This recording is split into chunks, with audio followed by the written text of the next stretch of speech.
sempre fui uma pessoa cética. Cresci em uma família que achava ridículo qualquer assunto relacionado ao sobrenatural. Coisa de filme barato, meu pai dizia. Gente com imaginação demais e pouco senso. Eu acreditava nisso. Até o ano em que me mudei para o pensionato da Rua Estalagem, número 47. Na época, eu estava no último ano da faculdade e precisava de um lugar barato para morar. Os apartamentos do centro estavam fora de cogitação. Então me vi caminhando por bairros antigos, com ruas de paralelepípedo e postes que ainda usavam lâmpadas amareladas. Quando vi o anúncio colado no portão de ferro do pensionato, quase passei reto. Quarto para estudante. Banheiro compartilhado, aluguel fixo, silêncio garantido. O lugar era estranho. Um casarão de 3 andares com pintura desbotada e janelas altas de madeira. Parecia ter parado no tempo, mas o valor era inacreditável. Liguei para o número do papel e, em menos de 1 hora, fui recebido pela dona do pensionato, Dona Ivone. Ela era uma senhora magra, de cabelos presos em um coque impecável, com um jeito calmo demais para a cidade.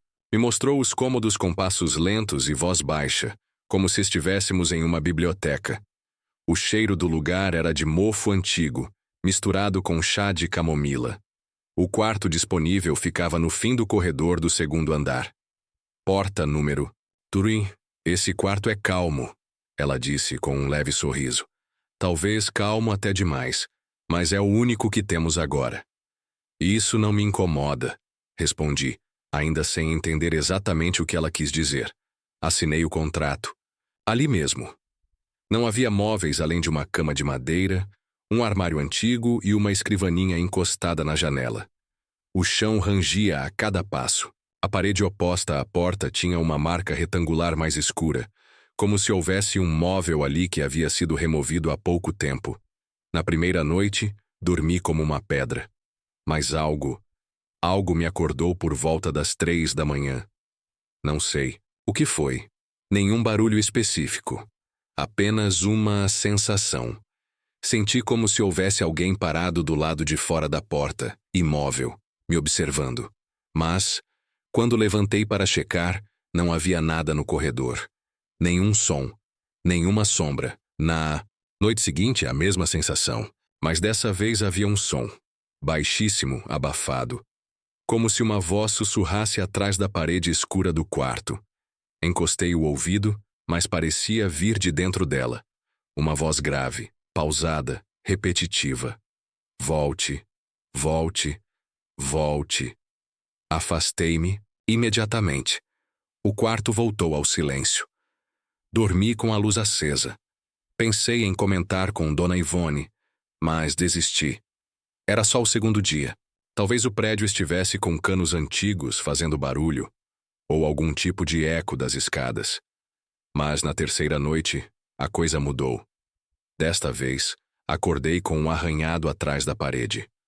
Um som claro de unhas raspando algo sólido, insistentes, como se alguém estivesse tentando abrir um buraco por dentro da parede. Não consegui dormir de novo. Pela manhã toquei a parede, fria, lisa, mas ao inclinar o ouvido, ouvi sussurros, vários, não apenas uma voz. Voltei ao corredor e reparei numa coisa estranha. O quarto número 9 não existia. Após o número, vinha a escada. Perguntei a Dona Ivone no café da manhã. O quarto ao lado do meu está vazio? Ela parou de mexer o chá. Ali não tem quarto. O número 9 foi fechado há muito tempo. Por quê? Ela me olhou como se eu fosse ingênuo. Algumas portas não devem ser abertas de novo. Quis rir. Mas o jeito como ela disse aquilo, sem nenhuma tentativa de humor, fez o riso morrer na minha garganta. Naquela noite decidi gravar o som do quarto. Deixei meu celular gravando, a tela virada para baixo. Dormi com fones tentando abafar qualquer ruído.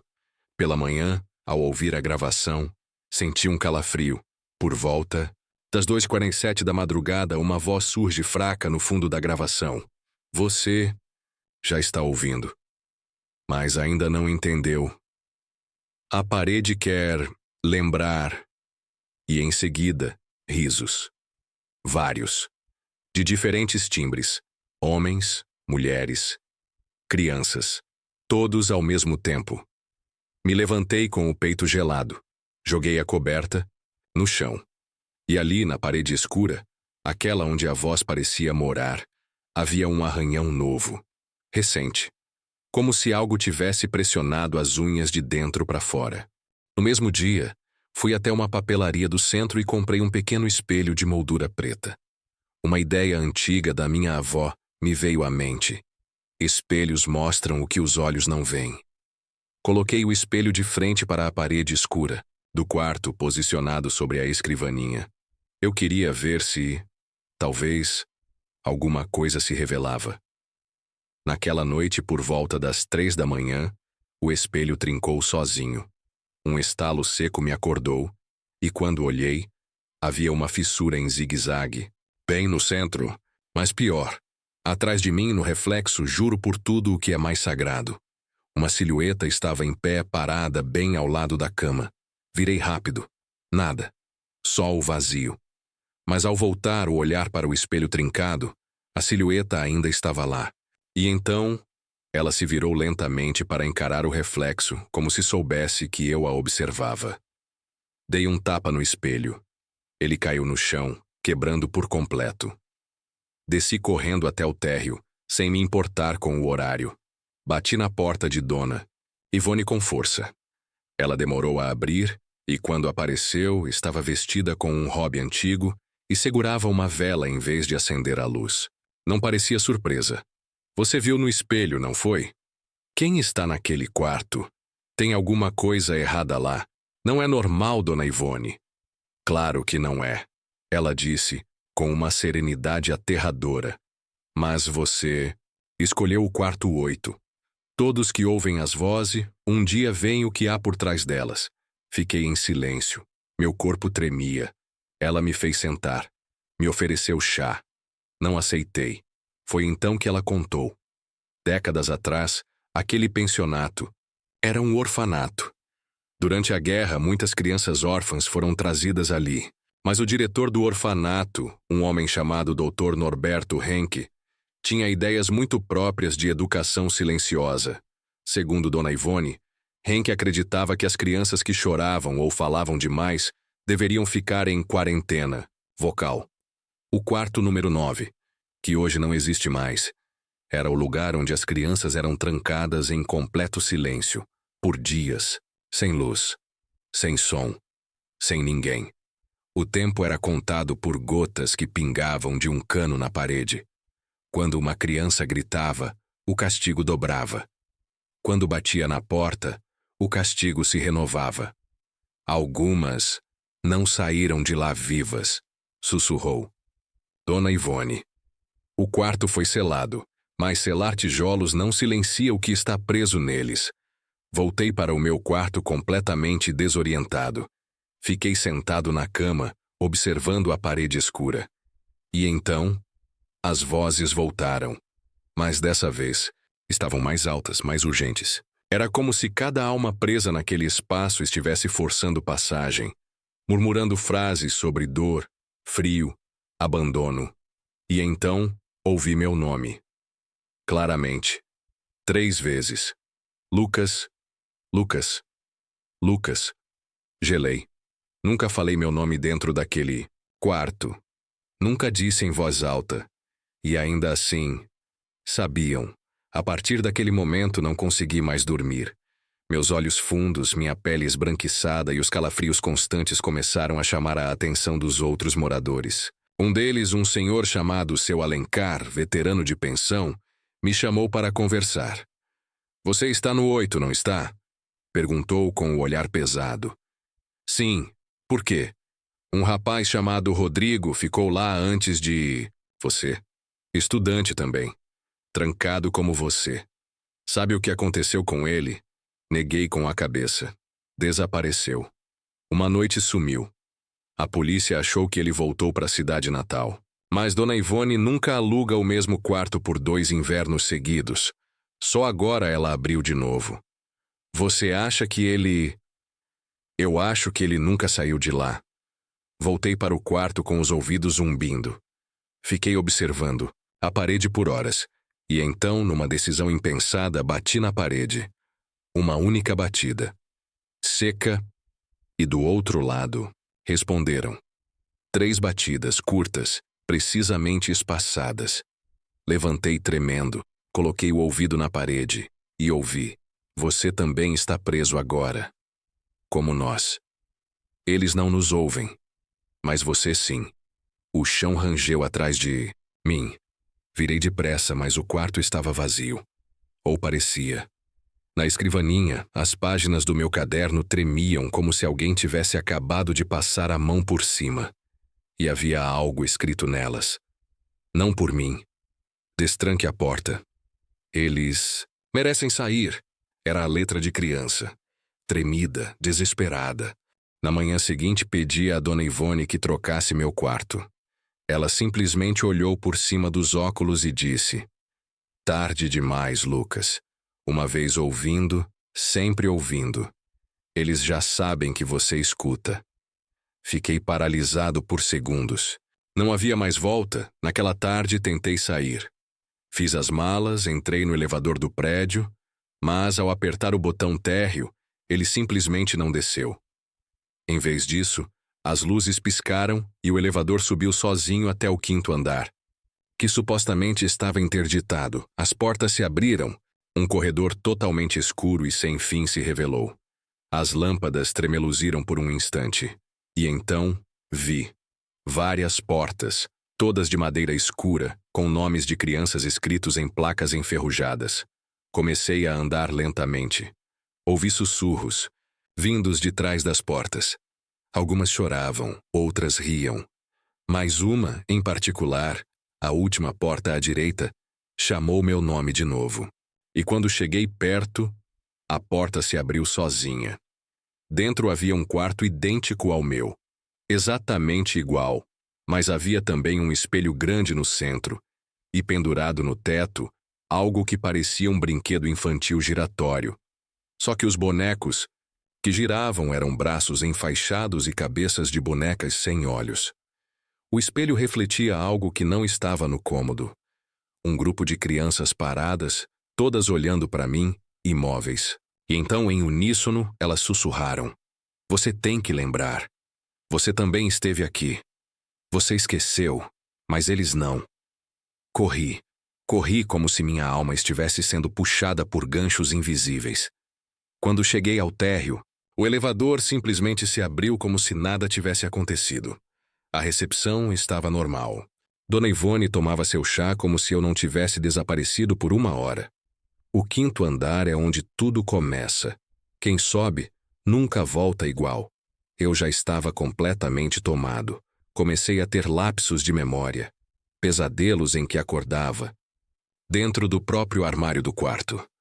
Vozes que me guiavam até o espelho quebrado, onde alguém do outro lado tentava sair. Foi quando decidi fazer a única coisa que parecia fazer sentido: derrubar a parede. Com um martelo que peguei do quartinho de manutenção, comecei a bater contra a parede do fundo.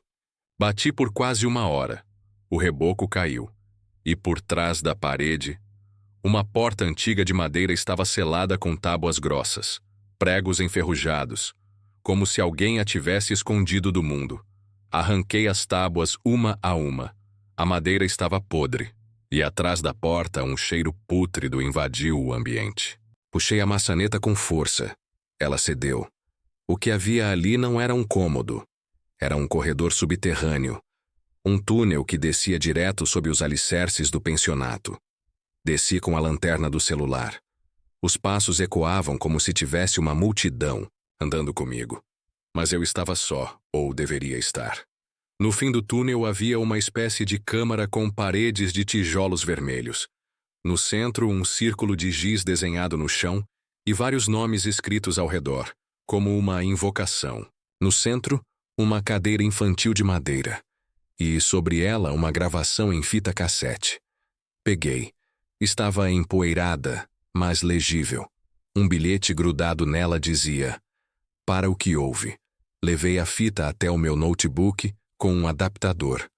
E ouvi. Gravação era fraca. Crianças cantando em voz baixa. Uma cantiga de ninar distorcida. E no final, uma voz masculina, fria, dizia: aqueles que ouvem devem lembrar.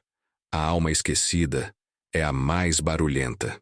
E então, o som de vários risos, infantis, misturados com gritos abafados. Era como se aquelas vozes não fossem apenas gravações. Elas estavam falando diretamente comigo. Depois que ouvi a gravação, passei dias trancado no quarto. Tinha medo de sair, medo de voltar àquele corredor. Mas o pior era dentro de mim. As vozes não paravam. Agora elas estavam sempre lá, mesmo quando eu tampava os ouvidos. Mesmo em silêncio absoluto. Elas sussurravam detalhes da minha infância que eu nem lembrava. Lugares, nomes, promessas quebradas. Uma frase se repetia cada vez mais. Você fez parte disso. Você os trancou. Comecei a revisar fotos antigas minhas. Álbum de família. Até que achei uma imagem amarelada, sem data. Uma criança, diante de um portão de ferro com uma placa apagada. Mas atrás dele, o mesmo casarão do pensionato, só que muito mais degradado. E no canto da foto, mal recortada, uma mulher de cabelos brancos. Dona Ivone. Como isso era possível? Fui até ela. Joguei a foto em cima da mesa e exigi respostas. Ela não negou, só disse: você voltou, achamos que não lembraria. Voltei? De onde? Ela levantou lentamente, apoiada no bastão, e me conduziu até o quintal dos fundos do pensionato. Havia um pequeno mausoléu encoberto por eras, que mais parecia esquecido pelo tempo. Ela abriu a pesada porta de ferro, revelando uma lápide central com o nome Lucas G. Andrade, gravado em pedra. Fiquei sem fôlego. Isso é alguma piada? Você morreu aqui, mas não completamente. Sua mente se rompeu e fugiu para fora. A alma ficou. E agora, ela voltou para terminar. Entrei em colapso. Caí de joelhos. Tentei fugir, mas cada vez que eu atravessava a porta da frente do pensionato, voltava automaticamente ao quarto. Eu estava preso. Então, naquela noite, as vozes se intensificaram. Gritos, lamentos, choros infantis. O armário começou a ranger. A parede tremeu. O espelho rachou em diagonal. E do chão, mãos surgiram. Mãos pequenas, esqueléticas, elas me puxaram. Não lutei, me deixei levar. Fui tragado para dentro da parede como se houvesse uma dimensão atrás de tudo. E lá, vi tudo. Vi o quarto original décadas antes. Um lugar onde crianças de um antigo orfanato eram trancadas. Onde eram punidas. Isoladas, negadas. Vi Dona Ivone jovem, parte da equipe que jurava silêncio. Vi a mim mesmo, pequeno, escondido, chorando. Eu também era uma das crianças. Eu ajudei a esconder algo. Algo terrível. Naquela época, uma das meninas desapareceu. Chamava-se Érica. E todos sabiam o que havia acontecido. Ela tinha visto o que não devia. Tinha escutado o que não podia. E eu ajudei a trancá-la. A ficha caiu. As vozes eram as memórias esquecidas, os sussurros, os fragmentos da culpa. Quando voltei a mim, estava de novo no quarto, mas tudo estava diferente. Agora o espelho refletia o quarto como ele era há 30 anos. E no reflexo, uma menina me observava do canto, os olhos fundos e a pele acinzentada. Ela não dizia nada, apenas apontava para a cama. Debaixo dela. E então, compreendi debaixo da cama. O corpo. Comecei a arrancar as tábuas do assoalho. A madeira antiga cedeu. E lá, entre as ripas, ossos infantis envoltos em um pedaço de pano vermelho. Era ela. A polícia foi chamada. Dona Ivone desapareceu antes da chegada. O pensionato foi interditado dias depois, mas o quarto continua lá. Hoje durmo mal. Mesmo em outro lugar, mesmo depois de tudo. Porque às vezes ainda escuto vozes, mesmo longe, porque aquele quarto nunca saiu de mim. E eu sei, ainda há outras vozes ali, Ainda há outros que nunca saíram. E o pior, eles sabem onde me encontrar. Se você escutasse vozes vindas do seu armário, você abriria a porta? Deixe nos comentários o que você faria.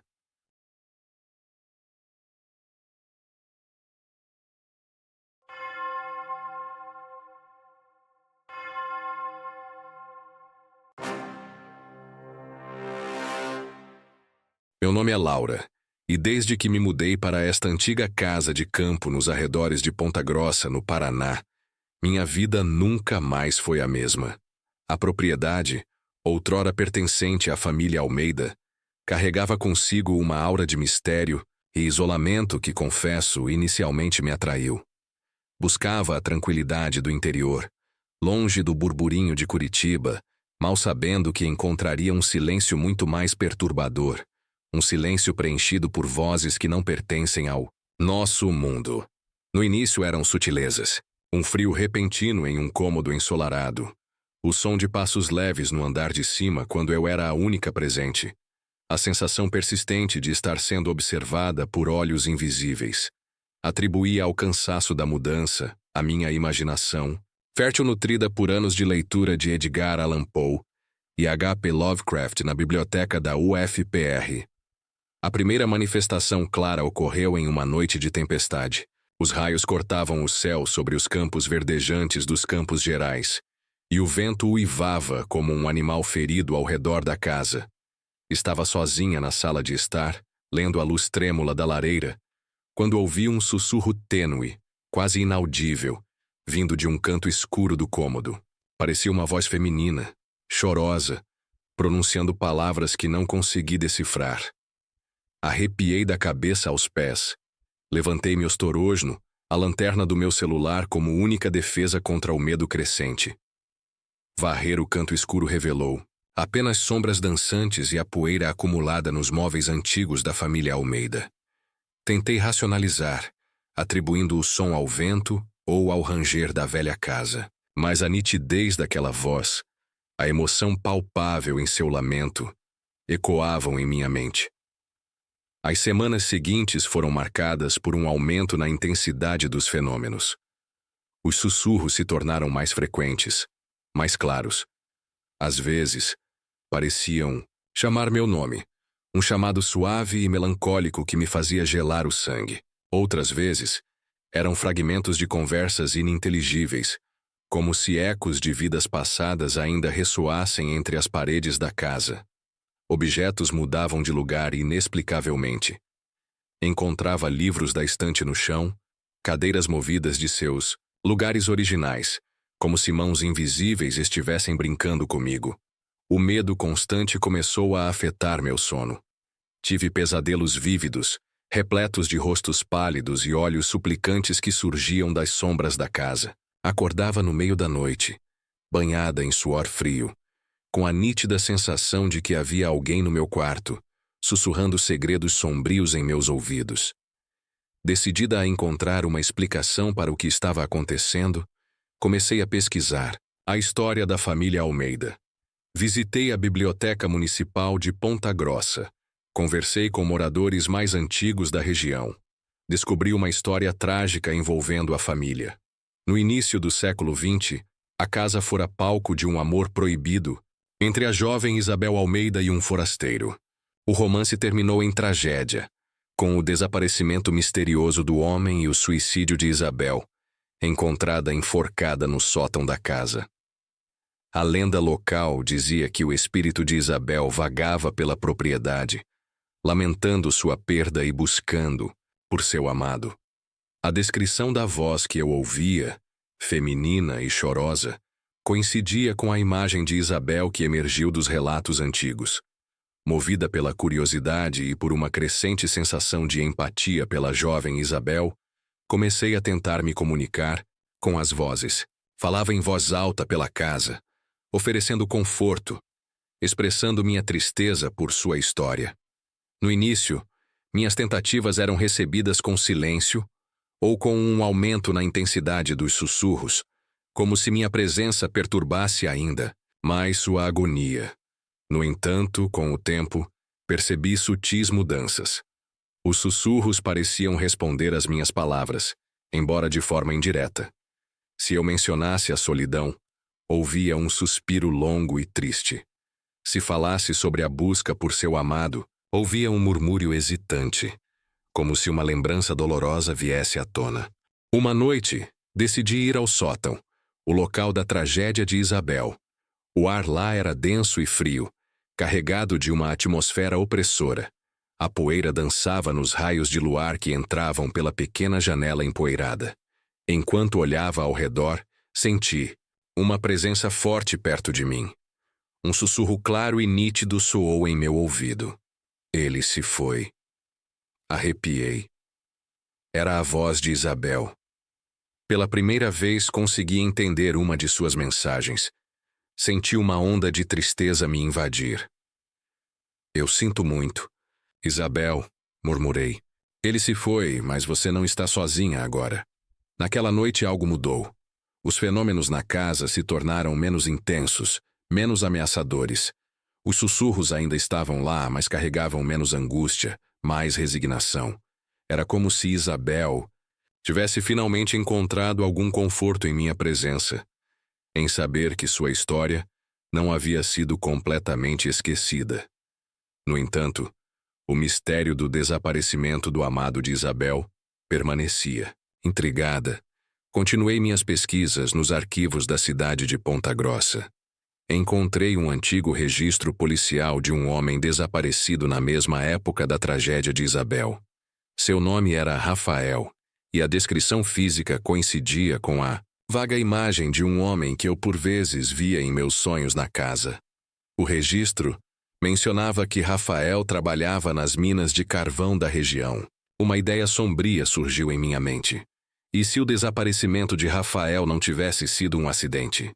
E se sua morte estivesse ligada à oposição da família Almeida ao seu relacionamento com Isabel?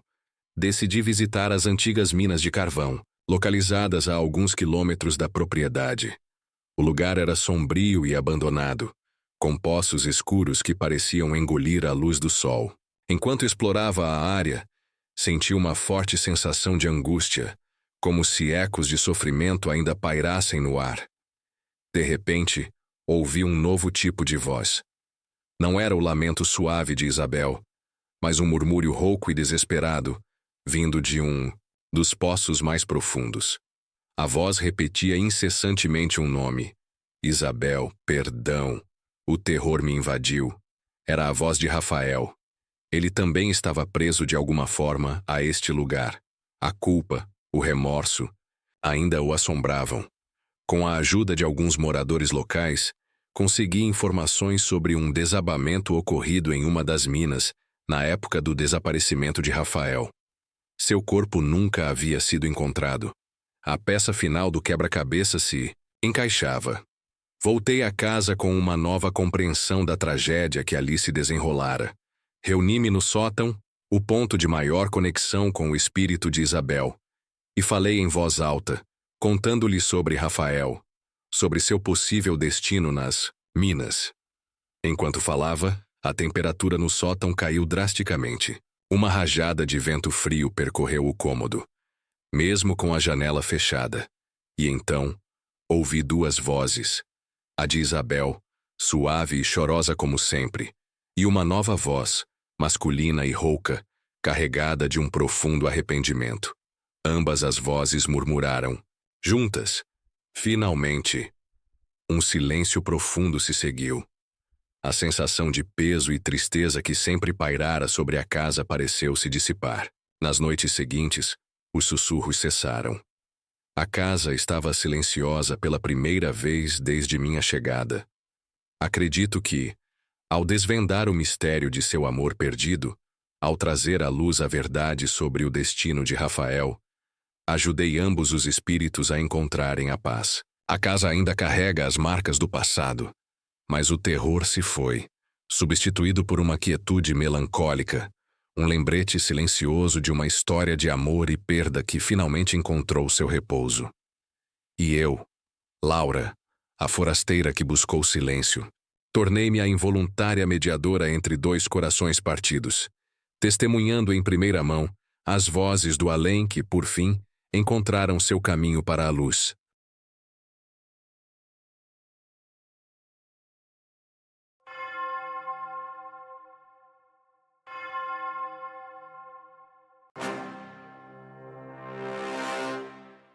Eu sempre achei que filmes fossem apenas uma forma de entretenimento.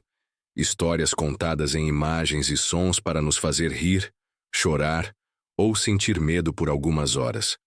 Mas aprendi da pior maneira possível que alguns filmes não são feitos para serem assistidos, porque eles podem te levar a lugares dos quais você nunca mais conseguirá escapar.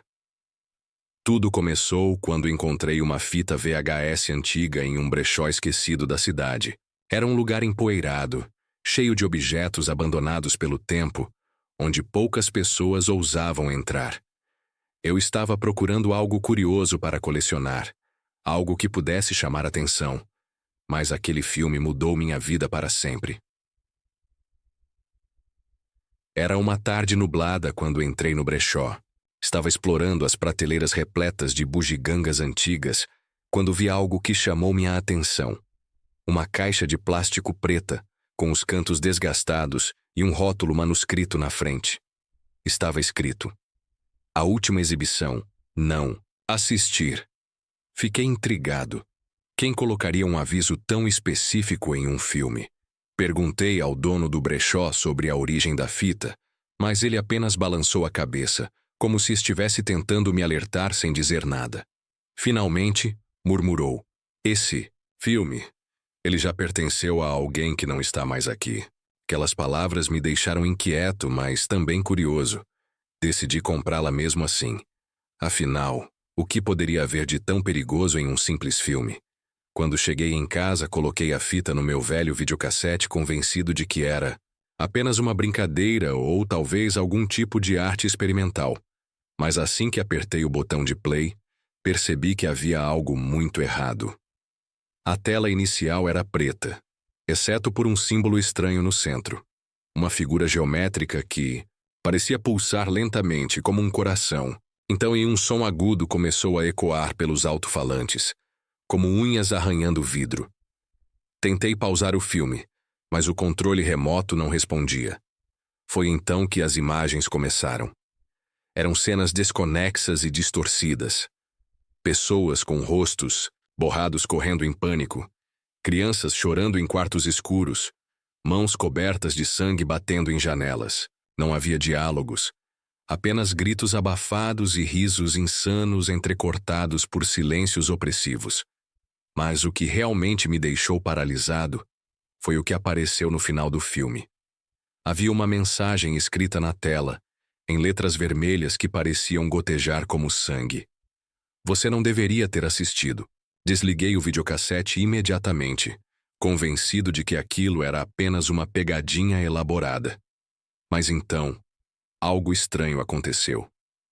Nos dias seguintes, comecei a notar coisas fora do comum. Meu reflexo no espelho parecia estar fora de sincronia com meus movimentos. Às vezes eu levantava a mão, mas meu reflexo permanecia imóvel, como se estivesse me observando. Girei rapidamente, pensando que havia alguém atrás de mim, mas não havia ninguém lá. Outra coisa que me deixou incomodado foram os sonhos. Eles eram vívidos e assustadores, como memórias de algo que eu não vivi. Em um deles, eu estava preso em uma sala escura, cercado por figuras encapuzadas que sussurravam meu nome.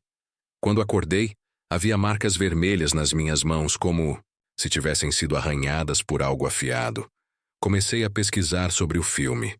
Descobri relatos online de outras pessoas que também tinham assistido à mesma fita. Todos relatavam experiências semelhantes.